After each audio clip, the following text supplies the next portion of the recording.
কুয়াশায় ঢাকা মুখ। লিখেছেন হরিনারায়ণ চট্টোপাধ্যায়।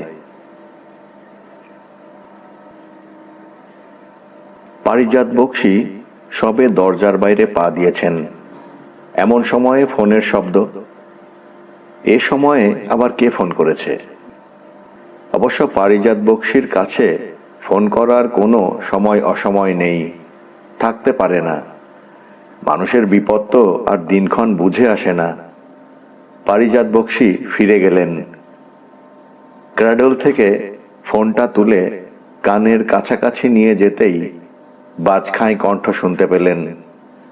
পারিজাত বাবু আছেন? চেনা কণ্ঠস্বর। এ কণ্ঠ কানের ভেতর দিয়ে মরমে যেতে দেরি হয় না। আছি এবং কথা বলছি। পারিজাত বক্সীর মোলায়েম স্বর। কোথায় থাকেন মশাই? আধ ঘন্টা ধরে ফোন বেজে যাচ্ছে। যার কণ্ঠ, তিনি ভবানীপুর থানার অফিসার ইনচার্জ মহিম রুদ্র। এমন সার্থক পদবী লোক সচরাচর দেখা যায় না।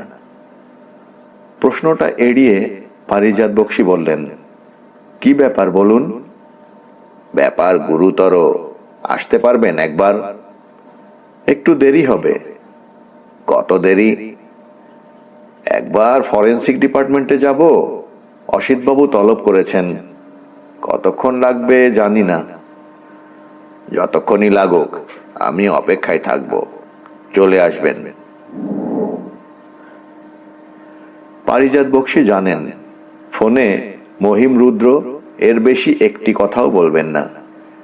কেসের সম্বন্ধে তিনি সামনাসামনি ছাড়া কিছু বলেন না। ফোন নামিয়ে রেখে পারিজাত বক্সী বেরিয়ে পড়লেন। ফরেন্সিক ডিপার্টমেন্ট থেকে পারিজাত বক্সী ছাড়া পেলেন 12টা নাগাদ। সেখান থেকে সোজা ভবানীপুর থানা। ঢুকতেই কল্যাণ সোমের সঙ্গে দেখা হলো। চালের চোরাকারবারিদের নিয়ে ব্যস্ত। কল্যাণ সোম মহিম রুদ্র সহকারী, কিন্তু স্বভাবে একেবারে বিপরীত। পারিজাত বক্সীকে দেখে উঠে দাঁড়িয়ে বলল, স্যার আপনার জন্য অনেকক্ষণ থেকে অপেক্ষা করছেন। একেবারে ভেতরের ঘরে গিয়ে দেখলেন মহিম রুদ্র অস্থিরভাবে পায়চারি করছেন, হাত দুটো পেছনে। আমি এসে গেছি মিস্টার রুদ্র। বলার অপেক্ষা না করে পারিজাত বক্সী নিজেই একটা চেয়ার টেনে নিয়ে বসে পড়লেন। উদ্ধার করেছেন বলেই মহিম রুদ্র নিজেকে সামলে নিলেন। গলার স্বর খাদে নামিয়ে বললেন, একেবারে বেলা কাবার করে এলেন। পারিজাত বক্সী কোনো উত্তর দিলেন না। মহিম রুদ্র নিজের চেয়ারে বসলেন। সামনে টেবিলের ওপর দুটো হাত রেখে বললেন,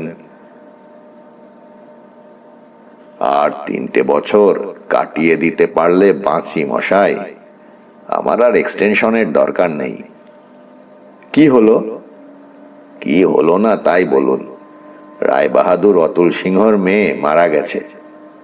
পোস্টমর্টেম রিপোর্ট বলছে বিষক্রিয়ায় মৃত্যু, কিন্তু বিষ এলো কোথা থেকে, কে দিল, কিছুই বোঝা যাচ্ছে না। মেয়েটির বয়স কত? বছর 12 হবে। তাহলে ব্যর্থ প্রেমের প্রসঙ্গটা অনায়াসেই বাদ দেওয়া যায়। অবশ্য আজকালকার মেয়েরা 12তেই ঝানু হয়ে যাচ্ছে। কিন্তু এ মেয়েটা খুব ক্ষীণজীবী, সেরকম কিছু বলে মনে হচ্ছে না। মাত্র পরশু ব্যাপারটা ঘটেছে। এর মধ্যে সহকারী কমিশনারের 3 বার ফোন এসেছে কেসটার সম্বন্ধে। অতুল সিংহের সঙ্গে কমিশনারের আবার খুব দহরম মহরম। আচ্ছা, ঝামেলায় আছি। কেসটা গোড়া থেকে আমাকে বলুন তো। পারিজাত বক্সী চেয়ারে হেলান দিয়ে চোখ বুজলেন। শুনুন তাহলে। মহিম রুদ্র র্যাক থেকে একটা ফাইল টেনে নিয়ে চোখ বুলিয়ে নিয়ে বলতে শুরু করলেন, অতুল সিংহর বাড়ি টার্ফ রোডে। এক সময় অভ্রপতি ছিলেন। লোকে বলে মাইকা কিং। নিজেই সব দেখাশোনা করতেন। একটি ছেলে, একটি মেয়ে। ছেলেটি বিলাতে স্কেটিং করতে গিয়ে বরফ ফেটে মারা গেল। সেই শোকে 1 মাসের মধ্যে অতুল সিংহের স্ত্রী মারা গেলেন। অতুল সিংহ বাতে পঙ্গু হলেন। কারবার এক গুজরাতিকে বিক্রি করে বাড়িতেই বসে রইলেন। সম্বল ওই মেয়েটিকে দেখবার জন্য নবদ্বীপ থেকে দূরসম্পর্কের এক বোনকে নিয়ে এলেন, বিধবা বোন। একটি কথা, মেয়েটি লেখাপড়া করতো না, না স্কুলে যেত না, বাড়িতে এক দিদিমণি পড়িয়ে যেত। তারপর রোজ সকালে অতুল সিংহ 2 পায়ে বাঘের চর্বি মাখতেন বাতের জন্য। সেই সময়ে মেয়ে রোজ কাছে এসে বসে থাকে। সেদিন মেয়েকে দেখতে পেলেন না। বোনকে ডাকলেন, নিহার, মলিকে দেখতে পাচ্ছি না, ঘুমোচ্ছে, এখনো ঘুমোচ্ছে। অতুল সিংহ দেয়াল ঘড়ির দিকে দেখলেন, 9টা বেজে গেছে, এখনো ঘুমোচ্ছে। শরীর খারাপ হলো নাকি? চেয়ারের পাশ থেকে মোটা লাঠিটা তুলে নিয়ে অতুল সিংহ বোনের সঙ্গে মেয়ের দরজার সামনে এসে দাঁড়ালেন। দরজায় আস্তে আস্তে ধাক্কা দিয়ে বললেন, মলি, অনেক বেলা হয়ে গেছে মা, উঠে পড়ো। কোনো সাড়া নেই। নিহার মলির পাশের ঘরে শুতো। 2 ঘরের মধ্যে যাওয়া আসার দরজা আছে। অতুল সিংহ সেই দরজা দিয়ে মেয়ের ঘরে এসে দাঁড়ালেন। মলি বিছানায় শুয়ে। তার শোয়ার ভঙ্গিটা অতুল সিংহর ভালো মনে হলো না। তিনি মেয়ের কাছে এসে একটু ঝুঁকেই চিৎকার করে উঠলেন। ডাক্তার এলো, পাড়ার ডাক্তার। জানিয়ে দিল মলি আর বেঁচে নেই। তারপর থানায় খবর এলো। আমরা গেলাম, আমাদের করণীয় সব করলাম। এখানে পারিজাত বক্সী বাধা দিয়ে প্রশ্ন করলেন, অতুল সিংহর বাড়িতে কে কে থাকে? অতুল সিংহ, মেয়ে মলি, বোন নিহার। বাইরের লোকের মধ্যে একজন রান্নার লোক, একটি ঝি, একজন ড্রাইভার নেপালি, নাম জং বাহাদুর। সে আউট হাউসে থাকে। পোস্টমর্টেম রিপোর্টটা একবার দেখতে পারি? এই তো ফাইলেই আছে। মহিমরুদ্র গোটা ফাইলটা পারিজাত বক্সীর দিকে এগিয়ে দিলেন। পারিজাত বক্সী মনোযোগ দিয়ে পড়তে শুরু করলেন। শুধু পোস্টমর্টেম রিপোর্টই নয়, সকলের জবানবন্দি। এই সময় মহিম বেরিয়ে গেলেন। ওপরেই তাঁর কোয়ার্টার, সেখানে উঠে গেলেন। একটু পরে যখন নেমে এলেন, তখন পারিজাত বক্সীর ফাইল পড়া শেষ। তিনি 2 হাত কপালে চেপে চুপচাপ বসে আছেন। মহিমরুদ্রর পেছনে হাতে ট্রে নিয়ে একজন চাকর ঢুকল। ট্রের উপর প্লেটে লুচি তরকারি, ধুমায়মান চায়ের কাপ। পায়ের আওয়াজে পারিজাত বক্সী মুখ তুলে দেখলেন। দেখেই চেঁচিয়ে উঠলেন, আরে অসময়ে এ কি করছেন? মহিমরুদ্র হাসলেন, আমাদের আবার সময় অসময়, নিন মুখে তুলে দিন। খেতে খেতে পারিজাত বক্সী প্রশ্ন করলেন, আচ্ছা, ওই মেয়ে তো অতুল সিংহর সম্পত্তির একমাত্র অধিকারিণী ছিল, তাই না? মহিমরুদ্র ঘাড় নাড়লেন, হ্যাঁ তাই। সব হত্যাকাণ্ডের পেছনে একটা মোটিভ থাকে। এক্ষেত্রে মলির মৃত্যুতে লাভবান হবে কে? মানে মলি না থাকলে অতুল সিংহর সম্পত্তি কার পাবার সম্ভাবনা? মহিমরুদ্র প্রশান্ত হাসলেন, সেদিকটা যে আমি ভাবিনি তা মনে করবেন না। খোঁজ নিয়ে জানলাম অতুল সিংহর ভাইপো সম্পত্তি পেতে পারে, কিন্তু সে থাকে পাটনায়, ব্যবসা করে। আজ 2 বছর এদিকে আসেনি। ঠিক আছে। খাওয়া শেষ করে পারিজাত বক্সী উঠে দাঁড়ালেন। আজ বিকেলে একবার অতুল সিংহর সঙ্গে দেখা করতে চাই, সুবিধা হবে? মহিমরুদ্র বললেন, আলবত হবে। কটা নাগাদ? ধরুন 5টা, 5:30। ঠিক আছে, আপনি 4:30 নাগাদ এখানে চলে আসুন, একসঙ্গে যাওয়া যাবে।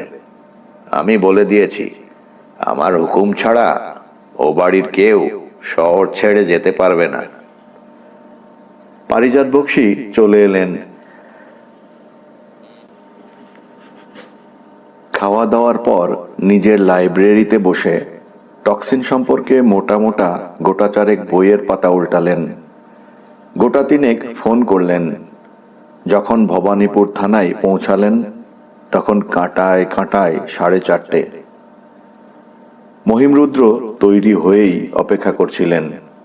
পারিজাত বক্সীর মোটরে এসে উঠলেন। মোটর যখন সিংহ লজের সামনে এসে থামল তখন প্রায় 5টা। সাদা রঙের আধুনিক ডিজাইনের বাড়ি, সামনে বাগান, বড় লোহার গেট। মোটর গেট পার হয়ে ভেতরে গিয়ে ঢুকল। কলিং বেল টিপতেই একটা লোক এসে দাঁড়ালো। মহিমরুদ্রকে দেখেই তার মুখ শুকিয়ে গেল। বোঝা গেল এর আগে জেরায় জেরবার হয়েছে। বাবু আছেন? আজ্ঞে হ্যাঁ। খবর দাও, আমরা একটু দেখা করতে চাই। চাকর ভেতরে গিয়ে একটু পরেই বেরিয়ে এলো। আসুন। চাকরের পেছন পেছন দুজন বসবার ঘরে এলেন। মেঝের ওপর দামি কার্পেট, বৃহৎ আকারের সোফা সেট, সুদৃশ্য পেলমেট শুধু গৃহস্বামীর অবস্থা নয়, তার রুচিরও নিদর্শন। একটু পরেই অতুল সিংহ ঘরে ঢুকলেন। মাথায় কাঁচায় পাকায় মেশানো চুল, চোখে হাই পাওয়ারের চশমা, হাতে লাঠি, বিষণ্ণ মুখের চেহারা। ভদ্রলোক যেন বিধ্বস্ত। মহিমরুদ্র পারিজাত বক্সীর পরিচয় দিতেই অতুল সিংহ এগিয়ে এসে পারিজাত বক্সীর দুটো হাত আঁকড়ে ধরলেন। আপনার কথা খুব শুনেছি। আপনি আমার মেয়ের মৃত্যুর ব্যাপারটা একটা কিনারা করে দিন। ফুলের মতন মেয়ে, তার এ সর্বনাশ কে করবে? মেয়েকে আর ফিরে পাবো না জানি, তবু আততায়ীকে আমি চিনতে চাই। অতুল সিংহ যে খুব উত্তেজিত হয়ে পড়েছেন সেটা তার কথাবার্তাতেই বোঝা গেল। পারিজাত বক্সী চাপা অথচ দৃঢ় কণ্ঠে জিজ্ঞেস করলেন, আপনার কাকে সন্দেহ হয়? আমার কাকে সন্দেহ হবে? নিজের কপাল ছাড়া আমি কাউকে দায়ী করি না। আপনার ভাইপোর সঙ্গে আপনার সম্পর্ক কেমন? ভাইপো মানে সুনীল, যে পাটনায় থাকে? তার সঙ্গে আমার কোনো যোগাযোগই নেই, এমনকি চিঠিপত্রেও না। তিনি তো ব্যবসা করেন। হ্যাঁ, শুনেছি ঠিকাদারি ব্যবসা। আপনাকে একটা নির্মল প্রশ্ন করছি, কিছু মনে করবেন না। এখন যে অবস্থা, আপনার অবর্তমানে আপনার স্থাবর অস্থাবর সব সম্পত্তির মালিক তো সুনীল বাবুই হবেন। তখনই অতুল সিংহ কোনো উত্তর দিলেন না। লাঠির ওপর মুখ রেখে কয়েক মুহূর্ত চুপ করে বসে রইলেন। তারপর আস্তে আস্তে বললেন, আইন অনুসারে অবশ্য তাই হবার কথা, কিন্তু তাই হবে না। আমি স্থির করেছি আমার সবকিছু আমি এক ধর্মীয় প্রতিষ্ঠানকে দান করে দেব। ভাইপোকে বঞ্চিত করবেন? পারিজাত বক্সীর এ প্রশ্নের উত্তরে অতুল সিংহ নিজের দুটো হাত জোড় করলেন। মাফ করবেন, এ নিয়ে আমাকে প্রশ্ন করবেন না। পারিজাত বক্সী আর মহিমরুদ্র দৃষ্টি বিনিময় করলেন। তারপর পারিজাত বক্সী বললেন, একবার নিহার দেবীর সঙ্গে কথা বলতে চাই। অতুল সিংহ বাইরের দিকে মুখ ফিরিয়ে ডাকলেন, ভুবন, ভুবন। ভুবন বোধহয় কাছাকাছি ছিল। শুকনো মুখে এসে দাঁড়ালো। বাবু, পিসিমাকে একবার আসতে বলো। মিনিট 15 পরেই নিহার এসে দাঁড়ালো।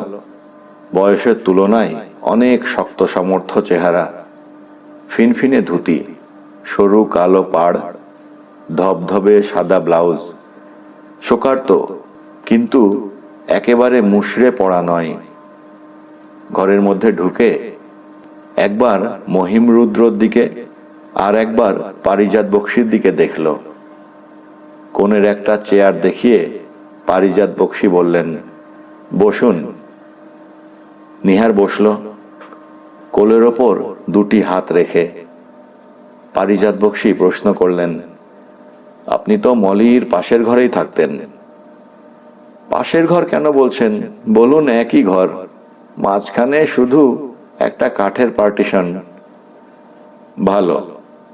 মলি কিভাবে মারা গেল তা আপনি কিছু টের পাননি? একেবারেই না। সেদিন মলির কাছে কে কে এসেছিল মনে আছে? হ্যাঁ হ্যাঁ, মনে আছে বই কি।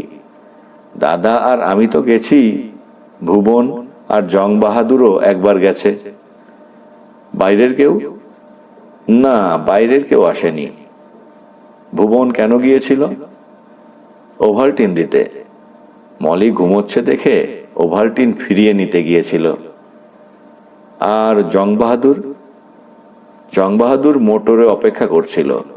ভোরবেলা মলি বেড়াতে যায়, তবে দেরি দেখে খোঁজ করতে এসেছিল। আচ্ছা নিহার দেবী, শুনেছিলাম মলির ঘরের দরজা বন্ধ ছিল। এরা ভেতরে গেল কি করে? আমার ঘরের মধ্যে দিয়ে। আমি খুব ভোরে উঠে ঠাকুর ঘরে যাই, আমার দরজা খোলাই থাকে। আপনি তো শুনেছেন মলির বিষক্রিয়ায় মৃত্যু হয়েছে? হ্যাঁ, দাদার কাছে শুনলাম। এদের ওপর আপনার সন্দেহ হয়? মোটেই না। এরা প্রায় বাড়ির লোকের মতন। ভুবন বহু বছর রান্নার কাজ করছে। ড্রাইভার জং বাহাদুরও খুব বিশ্বাসী। মহিম রুদ্রর দিকে ফিরে পারিজাত বক্সি জিজ্ঞাসা করলেন, একজন ঝি আছে না এ বাড়িতে? নিহার উত্তর দিল, শোভার মা ঠিকে ঝি। সে দুবেলা বাসন মেজে ঘর ঝাঁট দিয়ে চলে যায়, তাকে এখন পাওয়া যাবে না। পারিজাত বক্সি উঠে দাঁড়ালেন। আজ তাহলে চলি, দরকার হলে পরে একদিন আসব। মহিম রুদ্র জিজ্ঞাসা করল, ভুবন আর জং বাহাদুরের সঙ্গে কথা বলবেন না? আজ থাক, অন্য একটা কাজ আছে। পারিজাত বক্সি বেরিয়ে এলেন, পিছন পিছন মহিম রুদ্র। দরজা পার হতে গিয়েই পারিজাত বক্সি সামলে নিলেন, আর একটু হলেই হোঁচট খেতেন। ছোট আকারের কুকুর চৌকাঠের পাশে শুয়ে, কুচকুচে কালো কুণ্ডলি পাকানো লোম, ঠিক যেন কালো তুলোর বস্তা। এত বড় বড় লোম যে চোখগুলোও ঢাকা পড়ে গেছে। বেশ কুকুরটি তো। পারিজাত বক্সি কুকুরের ওপর ঝুঁকে পড়লেন। অতুল সিংহ বললেন, রুবি মলির খুব ফেভারেট ছিল, ওর কাছেই থাকতো, ওই ওর দেখাশোনা করত। মলি চলে যাবার পর থেকে বেচারি কি রকম নিঝুম হয়ে গেছে। পারিজাত বক্সি রুবির লোমে হাত বোলাতে বোলাতে একবার ভ্রু কুঞ্চিত করলেন, তারপর বললেন, মনে হচ্ছে খুব শকড হয়েছে, চলুন যাই। পারিজাত বক্সি বাড়ি গেলেন না, ভবানীপুর থানায় এসে নামলেন। মহিম রুদ্রকে বললেন, মিস্টার রুদ্র, আপনাকে একটা কাজ করতে হবে। কি? কাল অতুল সিংহ আর নিহার দেবীকে কোনো ছুতোই থানায় ডেকে এনে ঘন্টা দুয়েক কথাবার্তায় আটকে রাখতে হবে। কারণ? কারণ আমি একবার ওদের ঘরগুলো সার্চ করতে চাই। সে তো সোজাভাবেই হতে পারে। তা হয়তো পারে, কিন্তু এটা আমি ওদের জানতে দিতে চাই না। পারবেন তো? না পারার কি আছে, কিন্তু বাড়িতে তো আরো লোক থাকবে। ভুবন আর জং বাহাদুর তো? হ্যাঁ। অতুল সিংহ আর নিহার দেবী মোটরে আসবেন, জং বাহাদুর সঙ্গেই থাকবে, ভুবনকে আমি ম্যানেজ করে নেব। তাই ঠিক হলো। পরের দিন মহিম রুদ্র অতুল সিংহকে ফোন করলেন, নিহার দেবীকে নিয়ে দুপুরের দিকে একবার আসতে হবে। আবার কি হলো? এলে জানতে পারবেন। জং বাহাদুরকেও আনবেন। মোটরে যখন যাব তখন জং বাহাদুর তো সঙ্গেই থাকবে। ঠিক আছে, 12টা নাগাদ যাব। খবরটা মহিম রুদ্র পারিজাত বক্সীকেও ফোনে জানিয়ে দিলেন। ঠিক 12:30। পুলিশের পোশাক পরা, পাকানো গোঁফ, চোখে কালো চশমা এক ভদ্রলোক অতুল সিংহর বাড়িতে ঢুকলেন। কে? ভুবনের প্রশ্নের উত্তরে লোকটা বললেন, আমি থানা থেকে আসছি।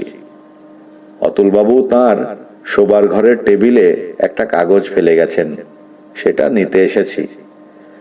আসুন। ভুবন লোকটিকে নিয়ে অতুলবাবুর শোবার ঘরে ঢুকল। কোন কাগজ? ভুবন আর কথা বলতে পারল না।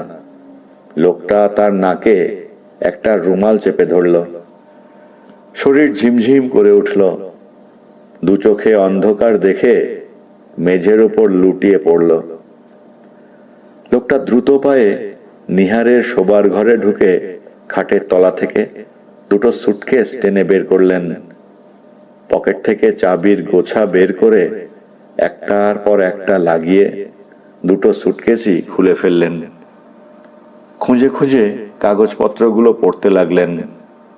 তারপর এক সময়ে নিঃশব্দে বাড়ি থেকে বের হয়ে পড়লেন।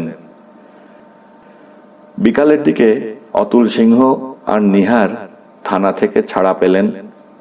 কেন যে ডেকেছিল বুঝতেই পারলেন না। মামুলি কতগুলো প্রশ্ন। বাড়ি ফিরতেই ভুবন হাও মাও করে উঠল, সর্বনাশ হয়ে গেছে বাবু, ডাকাতি হয়ে গেছে।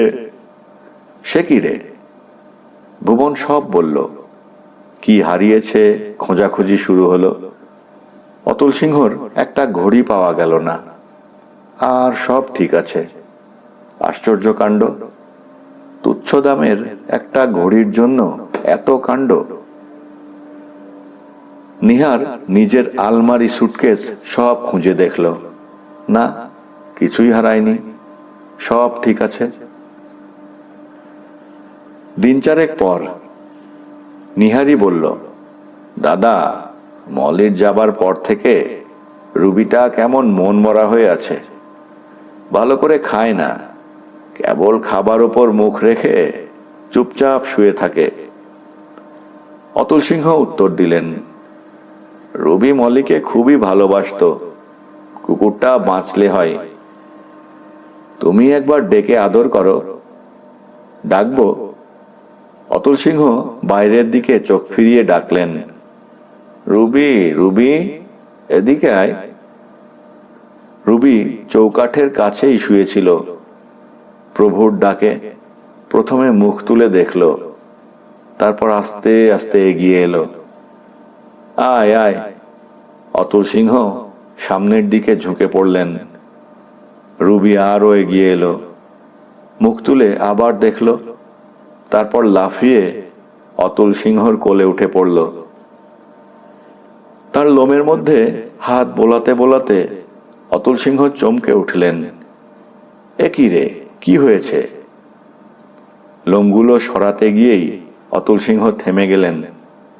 বাইরের জানলায় পারিজাত বক্সীকে দেখা গেল। অতুলবাবু সাবধান। অতুল সিংহ চমকে উঠতেই রুবি তার কোল থেকে লাফিয়ে নিচে নেমে পড়ল। সঙ্গে সঙ্গে পাশের ঘরে নিহারের আর্তনাদ। অতুল সিংহ ছুটে পাশের ঘরে গিয়ে দেখলেন মহিম রুদ্র দাঁড়িয়ে, দুজন পুলিশ নিহারের দুপাশে। কি হলো? অতুল সিংহ চেঁচিয়ে উঠলেন, এদিকে আসুন, আমি বলছি। অতুল সিংহ ফিরে দেখলেন পারিজাত বক্সীর কোলে রুবি। মাহিম রুদ্র নিহারকে নিয়ে জিপে উঠলেন। অতুল সিংহ পারিজাত বক্সীকে নিয়ে বসবার ঘরে এলেন। প্রথমে একটা জিনিস আপনাকে দেখাই। পারিজাত বক্সী রুবির লোমগুলো ফাঁক করে দেখালেন। খুব সরু একটা ফিতে দিয়ে বাঁধা একটা কাঠের বাক্স। এই বাক্সের মধ্যে হাইড্রোসায়ানিক গ্যাস ভরা। যেই রুবিকে কোলে নেবে সেই কৌতূহলের বশবর্তী হয়ে বাক্সের ডালাটা খুলবে আর সঙ্গে সঙ্গে মৃত্যুবরণ করবে। এইভাবেই আপনার মেয়ে মলির মৃত্যু হয়েছে। কিন্তু কিন্তু এ কাজ কে করলো? যে করেছে মহিমবাবু তাকে অ্যারেস্ট করে থানায় নিয়ে গেছেন। আমি ব্যাপারটা কিছু বুঝতে পারছি না। শুনুন, আমি তাহলে বুঝিয়ে বলছি। নিহার দেবী আপনার দূরসম্পর্কের বোন। তার অতীত জীবন খুব কলঙ্কমুক্ত নয়। তার সঙ্গে আপনার ভাইপো সুনীল বাবুর খুব ঘনিষ্ঠ যোগাযোগ। সেলাইয়ের ক্লাসে যাবার নাম করে নিহার দেবী যে বাইরে যেতেন তা শুধু সুনীল বাবুর সঙ্গে দেখা করার জন্য। ডাকাত সেজে একবার এ বাড়িতে হানা দিয়েছিলাম। নিহার দেবীর বাক্স তল্লাশি করে দুটো চিঠি উদ্ধার করেছি। অবশ্য পাছে নিহার দেবী সন্দেহ করেন, তাই সে চিঠি দুটো আমি নিয়ে যাইনি, শুধু ফটোস্ট্যাট কপি করে নিয়েছি। এই হাইড্রোসায়ানিক গ্যাসের যোগানটা সুনীল বাবুই দিয়েছিলেন, প্রয়োগ পদ্ধতিও তার। অতুল সিংহ প্রশ্ন করলেন, কিন্তু এর আগে পুলিশ তো সবকিছু সার্চ করে গেছে, তখন তারা এ চিঠি দুটোর সন্ধান পায়নি? তখন নেহার দেবী চিঠি দুটো সরিয়ে ফেলেছিলেন। তারপর পুলিশের হাঙ্গামা মিটে যেতে চিঠি দুটো আবার বাক্সে রেখে দিয়েছিলেন। এ চিঠি দুটোই তার পরম অস্ত্র। এ দুটো চিঠির ভয়ে সুনীল বাবু প্রতিশ্রুত টাকা নিহার দেবীকে দেবেন। তারপর যখন সুনীল বাবুর কাছে খবর গেল আপনি সম্পত্তি কোনো ধর্মীয় প্রতিষ্ঠানে দান করে দেবেন, তখন আপনাকে সরাবার প্রয়োজন হলো। দানপত্র করার আগে আপনার মৃত্যু হলে উত্তরাধিকার আইন মাফিক সম্পত্তি সুনীল বাবুর পাবার পথে আর কোনো বাধা থাকবে না। সেই জন্য রুবিকে আপনার কোলে তুলে দেবার ব্যবস্থা করা হয়েছিল। স্কাউন্ড্রেল! তার কি ব্যবস্থা করেছেন আপনারা? আজ সকালে বিহারের পুলিশ সুনীল বাবুকে গ্রেফতার করেছে। এতক্ষণে বাংলার দিকে রওনা হয়ে গেছে। অতুল সিংহ পারিজাত বক্সীর দুটো হাত আঁকড়ে ধরলেন। আপনি এক গভীর ষড়যন্ত্র থেকে আমাকে বাঁচিয়েছেন। আপনার ঋণ জীবনে শোধ করতে পারবো না। পারিজাত বক্সী মুচকি হাসলেন। চলি অতুলবাবু, একবার থানায় যেতে হবে। মহিম রুদ্র অপেক্ষা করছেন।